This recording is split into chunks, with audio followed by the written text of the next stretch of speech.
Baik para siswa, selamat sore semua. Hari ini adalah pertemuan kita yang ke-11 dan kita hari ini berbicara tentang kitab suci dan tradisi. Dua hal ini sangat penting sebagai sumber iman akan Yesus Kristus, khususnya bagi kita orang Kristen. Kita lihat bahwa Alkitab, kitab suci itu terdiri dari dua bagian, yakni yang pertama kitab suci Perjanjian Lama dan yang kedua kitab suci Perjanjian Baru. Mengapa disebut Perjanjian Lama? Disebut demikian karena berisi tentang perjanjian antara Allah dan umat Israel. Ingat ya, di sini Perjanjian Lama itu hanya terjadi antara Allah dengan satu bangsa saja, satu suku bangsa, yakni Israel. Oke? Sementara Perjanjian Baru itu berisi tentang perjanjian antara Allah dengan semua umat manusia. Jadi di sini sifatnya universal, universe, untuk semua. Jadi ruang lingkupnya ini sudah meluas. Jadi tidak cuma terbatas pada hanya satu suku bangsa, tetapi semua suku bangsa yang ada di dunia. Dalam konteks Kristen itu melalui Kristus, Yesus Kristus, perjanjian tersebut melalui Dia dalam Roh Kudus. Ya, untuk sekarang Roh Kudus yang bekerja di dalam gereja. Kita lihat yang pertama, kitab suci Perjanjian Lama. Kita lihat dulu bagaimana awal mula Perjanjian Lama. Ya, Perjanjian Lama itu pada mulanya itu dibentuk atau disari dari kumpulan cerita, dari inti cerita atau kumpulan pengalaman bangsa Israel yang berkaitan dengan sejarah keselamatan. Baik para siswa, di zaman dahulu semua suku bangsa itu memiliki cerita-ceritanya sendiri yang berkaitan dengan manusia. Itu kadang berbentuk dongeng, ada yang berbentuk mitos dan sebagainya. Dan untuk konteks bangsa Israel, salah satu cerita dari kumpulan cerita itu yakni tentang terciptanya manusia. Oke? Dan cerita-cerita tersebut kemudian dalam perjalanan waktu diwariskan turun-temurun kepada anak, lalu anak kepada anak cucu, dan seterusnya. Kemudian cerita itu dibukukan. Baik, di zaman dulu, seperti yang saya katakan tadi, bahwa setiap bangsa memiliki cerita-cerita lisan. Saya ambil salah satu contoh di sini, khususnya di zaman dulu ada satu bangsa yang peradabannya sudah punah, itu adalah bangsa Babilonia. Bangsa ini memiliki salah satu kisah yang ditulis dalam bentuk puisi atau sajak. Kisah tersebut tentang bagaimana terciptanya manusia. Ya, kisah tersebut disebut dengan Enuma Elis. Enuma Elis merupakan bahasa Babilonia yang berarti dari atas ketinggian. Jadi dalam kisah tersebut diceritakan tentang bagaimana pada mulanya ada dua dewa, Apsu dan Dewi Tiamat.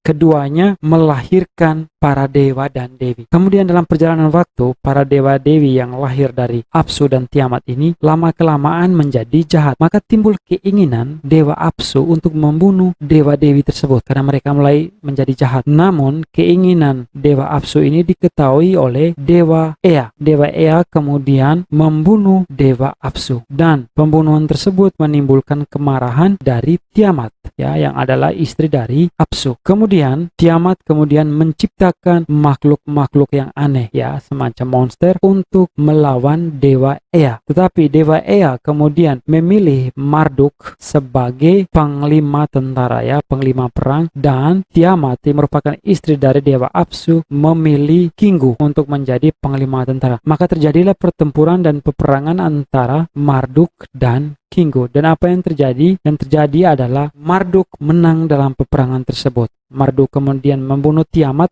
membelahnya menjadi dua, dan dari dua belahan tersebut Marduk kemudian, ya, belahan yang satu dijadikan langit dan belahan yang lain dijadikan bumi. Jadi itu kurang lebih bagaimana awal mulanya tercipta alam semesta. Kemudian Marduk dari darah Kingu diciptakanlah manusia. Baik, menurut para ahli, kisah tersebut dalam bahasa Babilonia kemudian diterjemahkan oleh George Smith, ya, ke dalam bahasa Inggris. Dan menurut para ahli, khususnya para ahli kitab suci, bahwa mereka berusaha untuk membuat hubungan atau kaitan antara kisah Enuma Elis dari bangsa Babilonia tersebut dengan kisah yang ada dalam kitab Kejadian. Itu ada banyak persamaan, tetapi ada juga banyak perbedaan yang mencolok. Maka yang menjadi perdebatan bertahun-tahun para ahli adalah apakah kisah klasik, kisah tua dari Babilonia tersebut memiliki hubungan dengan kitab Kejadian? Itu menjadi pertanyaan perdebatan bertahun-tahun, ya. Pertanyaan yang kedua adalah apakah kisah dalam kitab Kejadian itu dipengaruhi atau orang Yahudi yang menulis itu dipengaruhi oleh kisah Babilonia tersebut? Itu belum ada pembuktian, ya. Ini hanya sebagai praduga atau hipotesis. Baik, di zaman dahulu seperti saya sudah katakan tadi bahwa setiap bangsa memiliki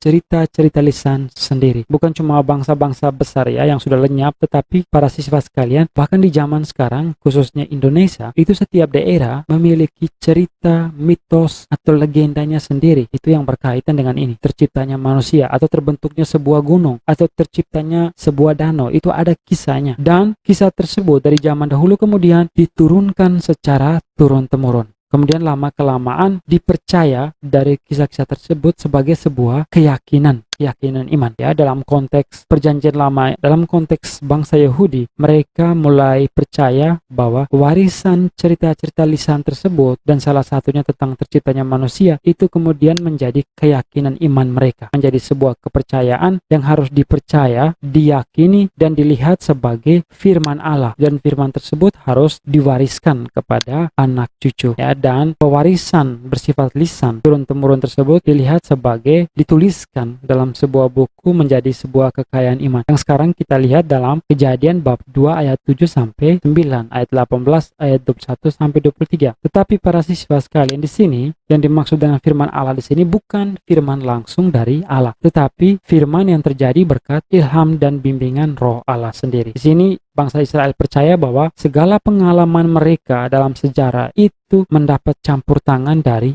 Allah sendiri, Allah yang hadir, Allah yang menyelamatkan. Jadi di sini kesimpulannya adalah perjanjian lama merupakan kumpulan inti pengalaman dan penemuan bangsa Israel tentang Allah yang menyelamatkan. Diceritakan turun-temurun, ditulis di bawah ilham Roh Kudus, dan diakui sebagai kitab suci. Oke, jadi perjanjian lama itu kita bisa mengatakan itu adalah sebagai sebuah buku umat manusia, buku tentang pengalaman iman sebuah bangsa. Dan dari buku iman sebuah bangsa, yakni bangsa Israel tersebut, kita sebagai orang Kristen bisa melihat permenungan tentang nilai-nilai moral atau nilai-nilai yang berkaitan dengan kehidupan umat manusia di masa lalu, khususnya yang berkaitan dengan bagaimana iman mereka, bagaimana pengalaman iman mereka, bagaimana keyakinan iman mereka atau hubungan mereka dengan Allah. Kita lihat poin berikut tentang asal-usul istilah perjanjian lama. Itu berasal dari Rasul Paulus karena beliau yang menggunakan istilah ini pertama kali dalam suratnya kepada jemaat di Korintus. Kita lihat juga bagaimana isi perjanjian lama secara garis besar. Kitab perjanjian lama secara garis besar berisi tentang kisah penciptaan, itu dalam Kejadian ya, kalian tahu baik ini, hingga kisah perjuangan Israel melawan penindasan agama oleh Antiochus IV Epiphanes. Baik, sekilas tentang Antiochus IV Epiphanes, beliau ini adalah seorang raja Yunani dari Kekaisaran Seleukia. Beliau pernah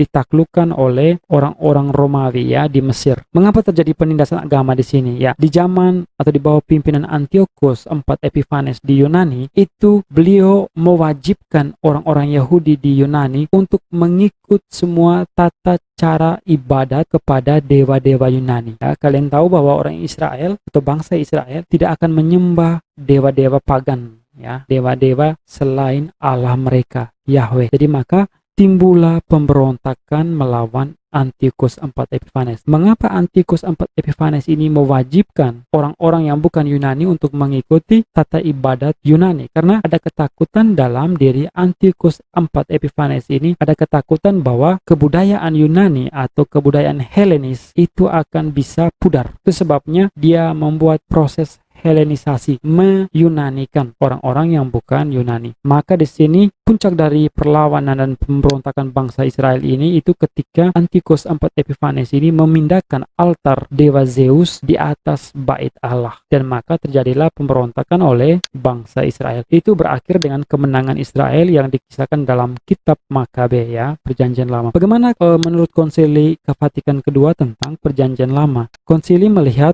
perjanjian lama sebagai tata keselamatan untuk mempersiapkan kedatangan Kristus penebus. Ya, jadi perjanjian lama itu dilihat sebagai sebuah persiapan untuk menyambut perjanjian baru. Karena perjanjian lama digenapi oleh perjanjian baru, khususnya oleh Kristus, Yesus Kristus. Yang kedua, Konsili melihat perjanjian lama sebagai warta kerajaan Allah. Itu dinyatakan dalam nubuat-nubuat dengan lambang-lambang. Perjanjian lama juga dilihat sebagai keadaan umat manusia sebelum pemulihan keselamatan oleh Kristus. Ya, jelasnya babak baru itu dilihat sebagai penggenapan akan perjanjian lama. Karena bagaimanapun berbicara tentang perjanjian baru itu tidak bisa dipisahkan dari perjanjian lama, karena keduanya saling kait mengait atau ada kesinambungan, kontinuitas. Bagi konsili, Perjanjian Lama juga mengajarkan Allah sebagai pencipta, asal dan tujuan segala ciptaan. Selain itu, Perjanjian Lama juga tentang pendidikan nilai dan doa-doa, ya. Ini khususnya kalian tahu bahwa saya sudah bilang tadi bahwa Perjanjian Lama itu sebuah buku keluarga, sebuah buku pengalaman iman dari sebuah bangsa yang di dalamnya terkandung pendidikan nilai dan doa-doa. Kita melihat khususnya dalam kitab Mazmur itu banyak sekali tentang doa-doa. Oke, yang pada mulanya berbentuk lisan kemudian menjadi tulisan. Oke, penugasan saya meminta kalian untuk membuat riset kecil, dan juga jika kalian mengetahui kisah, coba tuliskan cerita rakyat, dongeng, atau kisah yang kalian ketahui berkaitan dengan penciptaan manusia. Ditulis dalam buku tugas, difoto dengan jelas, diupload terus di Psikologi, dan disubmit paling lambat jam 8 malam. Sekian dan terima kasih.